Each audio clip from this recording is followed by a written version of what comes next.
Hai Lutfi, kamu itu harus belajar. Jangan cuma tahunya rebahan terus, ngegame.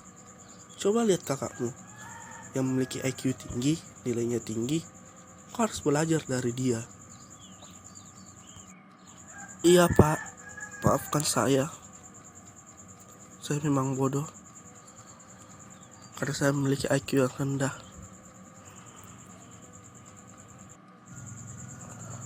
Itu kau sudah tahu. Makanya belajar baik-baik supaya kamu bisa meninggikan IQ-mu, supaya kamu bisa pintar. Coba kau belajar baik-baik, kau bisa banggakan orang tua. Sana, pergi belajar baik-baik. Iya pak, saya akan belajar baik-baik. Sudahlah, saya memang tidak paham biologi, kimia, matematika. Sudahlah.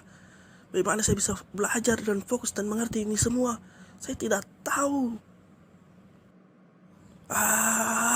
Mending aku menyanyi saja. Aku tidak paham dengan pelajaran ini semua. Pantas saja IQ-ku rendah.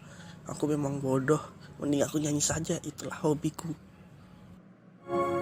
Mulia, indah, cantik, berseri, kulit putih bersih merah di pipimu. Dia Aisyah, putri Abu Bakar, istri Rasulullah. Sungguh sweet Nabi mencintamu, hingga Nabi minum di bekas bibirmu. Bila marah, Nabi kan bermanja, mencubit hidungnya. Aisyah, romantisnya cintamu dengan Nabi. Dengan baginda kau pernah main lari-lari, selalu bersama hingga ujung nyawa kau di samping Rasulullah. Aisyah, sungguh manis sosira kasih cintamu, bukan persis novel mula benci jadi rindu. Kira-kira kapan ya saya bisa ikut audisi menyanyi supaya bisa menunjukkan suara dan bakat menyanyiku ini?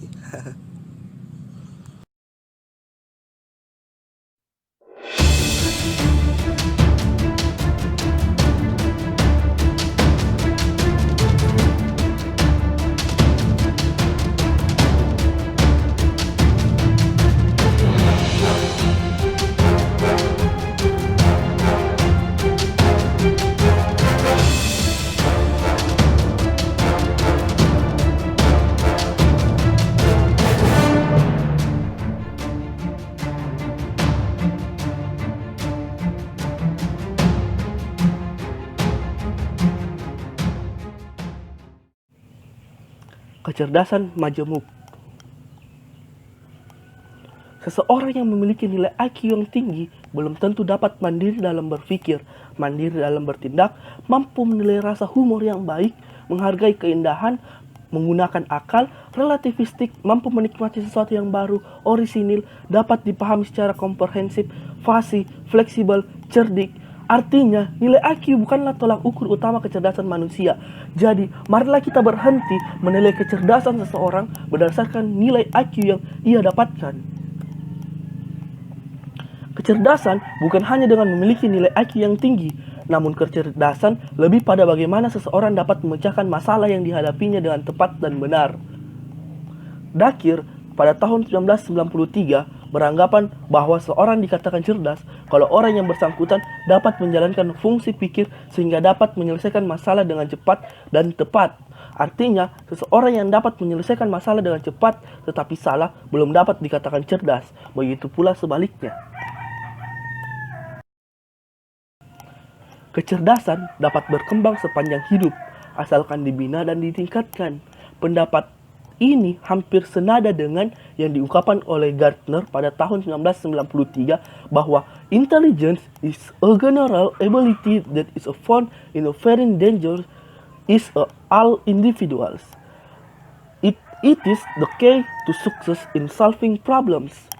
Armstrong pada tahun 2003 berpendapat bahwa hal yang terpenting bagi kita adalah menyadari dan mengembangkan semua ragam kecerdasan manusia dan kombinasi-kombinasinya.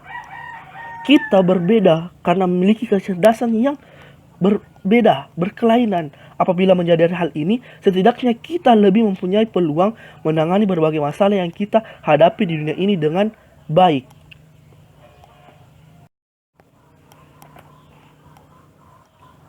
Freeman pada tahun 2004 mengemukakan bahwa ada 3 macam tipe definisi kecerdasan, yaitu yang pertama, definisi kecerdasan yang menekankan pada kemampuan adaptasi atau penyesuaian diri. Yang kedua, definisi kecerdasan yang menekankan pada kemampuan belajar.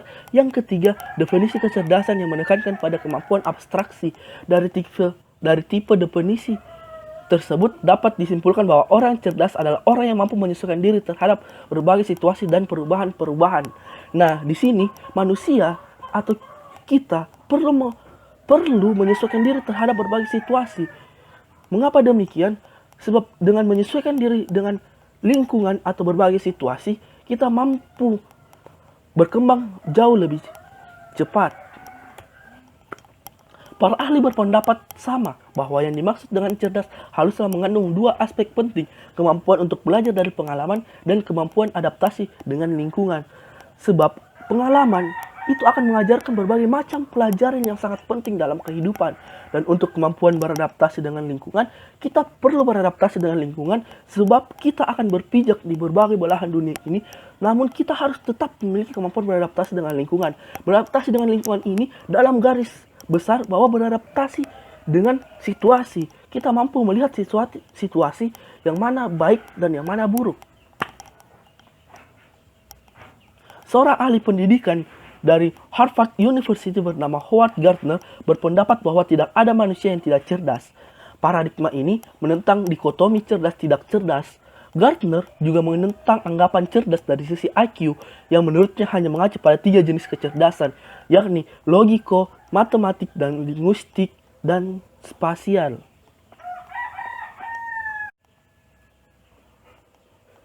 Untuk selanjutnya, Howard Gardner kemudian memunculkan istilah multiple intelligence. Istilah ini kemudian dikembangkan menjadi teori melalui penelitian yang rumit, melibatkan antropologi, psikologi kognitif, psikologi perkembangan, psikometri, studi biografi, fisiologi hewan, dan neuroanatomi.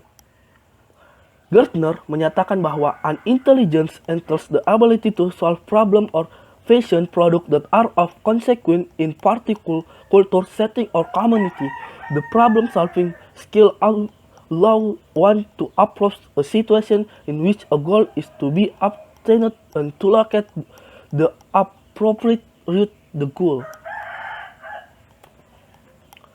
Gardner dalam buku Armstrong pada tahun 2002 menetapkan 4 syarat khusus untuk dipenuhi setiap kecerdasan yang dapat dimasukkan ke dalam teorinya, yaitu setiap kecerdasan harus dapat dikembangkan, mempunyai riwayat perkembangan, rawan terhadap cacat akibat kerusakan atau cedera pada wilayah otak tertentu, mempunyai keadaan akhir berdasarkan nilai budaya. Menurut Gardner, kecerdasan dalam multiple intelligence meliputi kecerdasan verbal linguistik atau kecerdasan kata. Kecerdasan ini ditunjukkan dengan kepekaan seseorang pada bunyi, struktur, makna, fungsi kata, dan bahasa. Anak yang memiliki kecerdasan ini cenderung menyukai dan efektif dalam hal berkomunikasi lisan dan tulisan, mengarang cerita, diskusi, dan mengikuti debat suatu masalah. Belajar bahasa asing, bermain game bahasa, membaca dengan pemahaman tinggi, mudah mengingat ucapan orang lain, tidak mudah salah tulis atau salah eja, pandai membuat lelucon, pandai membuat puisi, tepat dalam tata bahasa, kaya kosakata, dan menulis secara jelas. Yang kedua, kecerdasan logis matematik atau cerdas angka. Kecerdasan ini ditandai dengan kepekaan pada pola-pola logis dan memiliki kemampuan mencerna pola-pola tersebut, termasuk juga numerik serta mampu mengolah alur pemikiran yang panjang. Yang ketiga, kecerdasan visual spasial.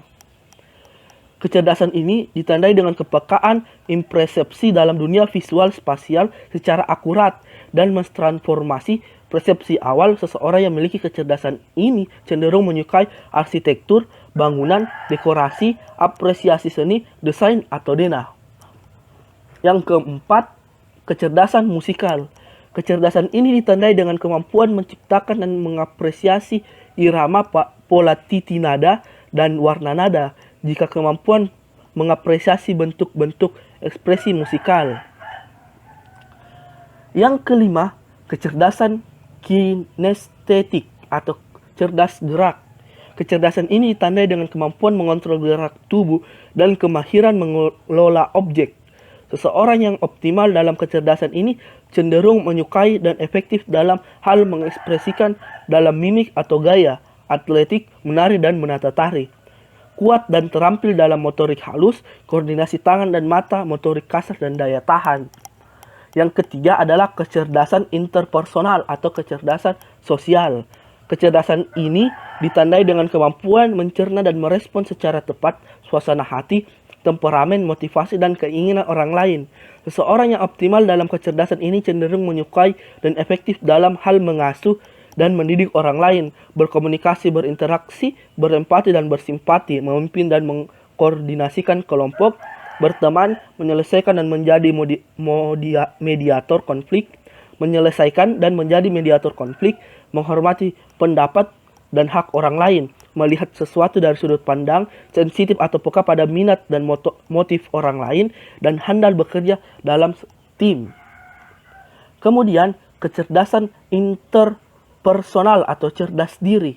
Kecerdasan ini ditandai dengan kemampuan memahami perasaan sendiri dan kemampuan membedakan emosi serta pengetahuan tentang kekuatan dan kelemahan diri. Seseorang yang optimal dalam kecerdasan ini cenderung menyukai dan efektif dalam hal berfantasi atau bermimpi, menjelaskan tata, nilai, dan kepercayaan, mengontrol perasaan, mengembangkan keyakinan dan opini yang berbeda, menyukai waktu untuk menyendiri, berpikir, dan merenung.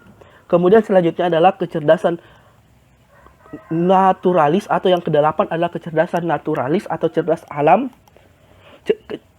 Kecerdasan ini ditandai dengan keahlian membedakan anggota-anggota suatu spesies, mengenali eksistensi spesies lain, dan memetakan hubungan antara beberapa spesies baik secara formal maupun informal.